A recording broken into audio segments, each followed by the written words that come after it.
Now, before I begin, I just want to say these stories that I'm about to read are not mine, and I fully credit the people that have come up with these stories, and again, they are not mine.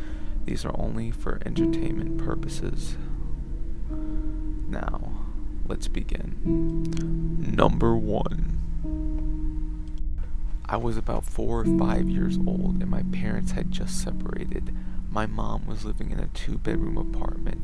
I had my own room, but I liked sleeping in her bed whenever I was staying with her. Our 2 bedrooms were at the end of a hallway, directly across from each other. Our apartment was on the first floor, and I remember that it was in the middle of the summer, and my mom had a window open in her room that was directly behind the bed above the headboard. Anyways, I woke up in the middle of the night and remember sitting up and seeing that our cat was sitting in the door frame of my mom's room. Her door was open and you could partially see into my bedroom. It was strange because our cat was a huge snuggler and was typically always in bed with us. As I was watching him, he walked into my bedroom and meowed. I turned to face my mom and wake her up. In the 3 to 4 seconds it took her to wake up and ask me what was wrong, we both looked back in the door frame, and there was a man standing by my open door, making his way out of my bedroom. I still don't know how she managed to do it so quickly, but my mother proceeded to pick me up and literally throw me out of the screen window. Again, we were on the first floor, and it was maybe a 3-foot drop to the ground. She quickly followed, and we were able to start screaming for help, and someone called 911.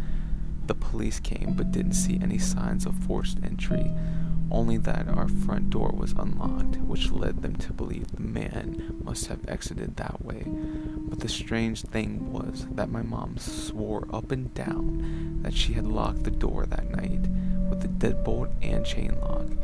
About a week later, she was cleaning the kitchen and opened up our water heater closet and found a notebook with names and drawings, as well as a pair of gloves and some gum wrappers. The man had been in our house and hid until we were asleep. Number 2. One of my close friends lived next to a house that was always vacant. It would sell, people would move in, and then one day they'd be gone and the house would be up for sale again. One summer, when the house was listed again and the last family had moved out, we decided to take a tour and eat some Jack in the Box we had picked up. We weren't very smart sometimes and thought it would be cool to play chicken with whatever was haunting this house. My friend was really skinny and crawled through the dog door that led straight into the kitchen, then opened the back door for me. We went through all of the rooms and it was pretty nondescript. Just a typical 50s style bungalow house with a similar layout to his home. Lots of pretty woodwork and built-ins. After we determined that the house really wasn't that creepy after all, we sat down in the dining area on the floor across from a little horseshoe-shaped nook with a kitchen table and built-in bench. It was dusk out, but the windows didn't have curtains, and it never got that dark in our city anyway. At this point, we had been in the house for maybe 25 minutes, and after we finished eating, we stayed sitting just to hang out and talk since we weren't spooked out at all.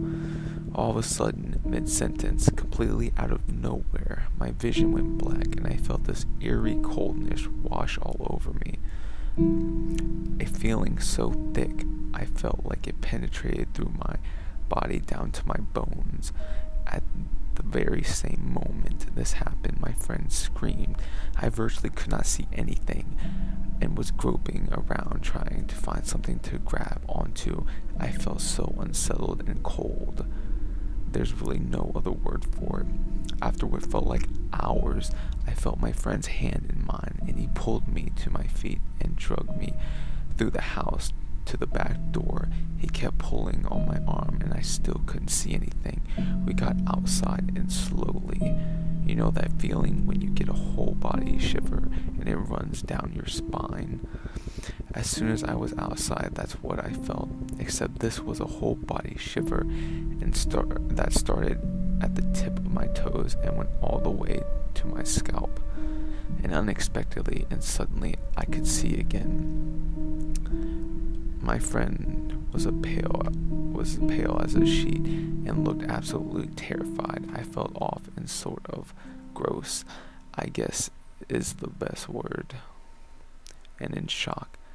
I told him that I couldn't see at all until I was outside, that it felt like I was being enveloped in blackness. He was just staring at me, and I finally asked him why he had screamed. He hugged me and told me that he pulled me out of the house as soon as I started reaching around like I was blind, because a little girl who was completely black and yet see-through crawled out from under the table we were across from and sat on top of me. Number 3. This didn't happen directly to me, but the following occurred during a family Christmas party when I was a wee lad. We were all together in the living room with the exception of my aunt and grandmother.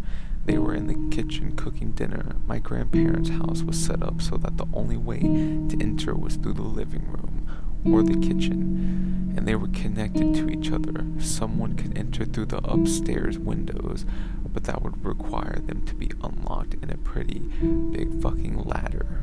Anywho, we had all been sitting around for a few hours while dinner was being made when my grandfather decided to go upstairs for some reason or another.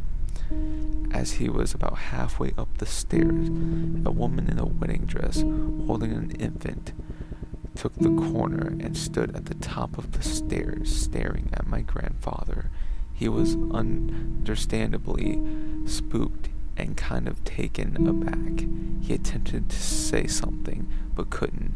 He backed down the stairs, and the woman slowly followed him down. My grandfather backed into the kitchen, and the woman followed him into it as well. She stared at my grandfather, grandmother, and aunt, and just laughed before she turned and walked out the back door. After a few seconds of "what the fuck" had passed, my grandfather went outside to follow her. She was nowhere to be found. My grandparents lived in a very scheduled area. We have no idea who this woman was or how she got into the house. All windows were locked and she couldn't have sneaked past any of us. She sat upstairs with a fucking baby for hours before just up and leaving. Nothing was stolen or even touched.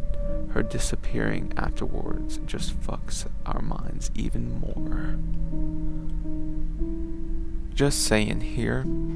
And if you liked my video, please share, subscribe, comment, and like for more to come. And also, I just want to say, if you have any horror stories that you want to be featured and on this channel, please do not hesitate to contact me. I will leave my email in the description, and just email your horror stories and you can have a chance to get featured on this channel. Thanks.